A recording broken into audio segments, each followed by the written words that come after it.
आज मैं आपको लेकर के आया हूँ मुग़ल गार्डन में कश्मीर का एक सबसे छोटा मुग़ल गार्डन जिसका नाम है चश्मे शाही। जी हाँ, चश्मे शाही जो एक मुग़ल गार्डन है, इसकी सबसे बड़ी खासियत होती है मुग़ल गार्डनों की कि उसके चारों तरफ एक चार दीवारी होती है और उसमें पानी का बहता हुआ एक बड़ा सा स्रोत होता है।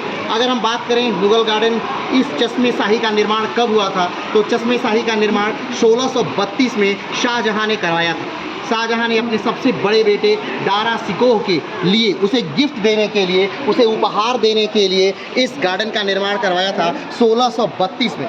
उस समय वो हिंदुस्तान का बादशाह हुआ करता था और कश्मीर, जो वर्तमान कश्मीर है, जो वर्तमान पंजाब है, वर्तमान सिंध है, हिंदुस्तान है, या आज का वर्तमान पाकिस्तान है, या आज का वर्तमान अफ़गानिस्तान है, काबुल है, कंधार है, ये पूरा क्षेत्र उस मुग़ल सम्राट के शासनकाल के अंतर्गत हिंदुस्तान का ही भाग हुआ करता था। उसी समय वो मुग़ल सम्राट ने इस बाग का निर्माण कराया था जो मुग़ल गार्डनों में सबसे छोटा गार्डन है। अगर हम बात करें कि मुग़ल गार्डनों का विकास कब से प्रारंभ हुआ, तो मुग़ल गार्डनों का विकास भी मुग़ल सम्राटों ने ही किया। और सबसे पहले मुग़ल सम्राट, जो कि मुग़ल वंश का संस्थापक भी था, बाबर ने इस मुग़ल गार्डनों का प्रारंभ करना शुरू किया।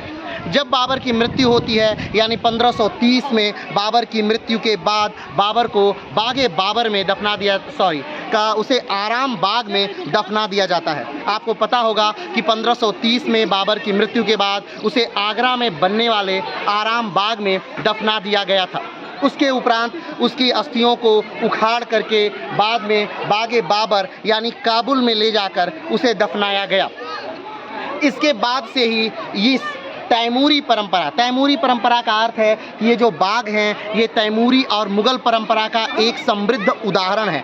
इन बागों के चारों तरफ एक चार दीवारी होती है और बागों का मूल जो होता है वो होता है बहता हुआ जल का स्रोत यानी झरने। ये जो बाग आपका चश्मे शाही बना हुआ है ये पीछे झरने के हिसाब से बना हुआ है। इसके बगल में एक परी महल है जहाँ शाहजहाँ का सबसे बड़ा बेटा दारा शिकोह ज्योतिष विद्या सीखा करता था। कहा जाता है ये उस समय भारत में अफ़गानिस्तान यानी काबुल का भाग, कंधार का भाग, वर्तमान पाकिस्तान का भाग और एक कश्मीर का भाग हुआ करता था।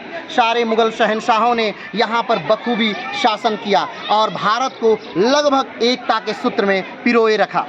ये मुग़ल गार्डनों में सबसे छोटा मुग़ल गार्डन के तौर पर जाना जाता है, जिसका निर्माण 1632 में शाहजहाँ ने अपने एक वफादार सिपह सालार की मदद से इसका निर्माण करवाया था। वैसे तो कश्मीर में बहुत सारे और मुग़ल गार्डन के उदाहरण हैं, जैसे शालीमार बाग, निशात बाग और भी बहुत सारे यहाँ पर मुग़ल गार्डन हैं, लेकिन उन मुग़ल गार्डनों में सबसे छोटा मुग़ल गार्डन जो है वो चश्मे शाही है। आज आप देख रहे हैं कि पीछे से गिरता हुआ जल का स्रोत यहाँ पर आ रहा है और यहाँ जल पीने की परंपरा का विकास हुआ है, यानी इस जल को काफ़ी शुद्ध माना जाता है और लोग इसे पीते हैं। जैसा कि आप जानते हैं इन मुग़ल गार्डनों की खासियत जो है वो तालाब है, झीलें हैं, झरने हैं या फिर जल के जो बेहतर स्रोत हैं वो इन मुग़ल गार्डनों के उदाहरण हैं।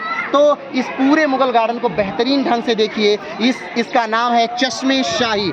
चश्मे शाही इस बाग का नाम है, इस मुग़ल गार्डन का नाम है चश्मे शाही। और इसका जो एरिया है, जो क्षेत्रफल है वो 1 एकड़ में फैला हुआ है। ये चारों तरफ से चार दीवारियों से घिरा गया है। इसे चार बाग के तौर पर भी, एक इसका नाम है चार बाग के तौर पर भी ये क्या किया जाता है, जाना जाता है। बगल में डल झील है, इसके यहाँ से लगभग कुछ ही दूरी पर डल झील है जो कश्मीर का हृदय या कश्मीर का हार्ट कहा जाता है। तो चलिए आज के लिए इतना ही, फिर मिलते हैं एक नए वीडियो के साथ, एक नए स्थान के साथ। तब तक के लिए नमस्कार, धन्यवाद, जय हिंद।